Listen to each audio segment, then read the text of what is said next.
ИП жұмыс істеп тұр, декретке шықтым, баланың 1,5 жасқа дейінгі пособиясы тоқтайды ма деген сұрақ келіпті.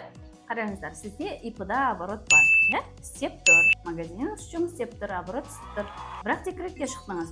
Енді егер оборот жүріп тұрса, сіз ай сайын пенсионное отчисление, социальное отчисление, медстраховка және ОПВР төлейсіз, от оборота налогын төлейсіз.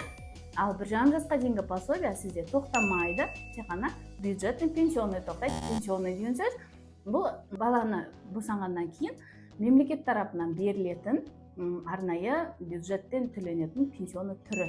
Яғни сіз өз-өзіңізге кәсіпкер болғандықтан, өз-өзіңізге минимальный пенсионное отчисление, социальное отчисление төлегендіктен тек қана бюджетный пенсионный тоқтайды, ал 1,5 жасқа дейінгі пособияны, как обычно, ала беретін боласыз.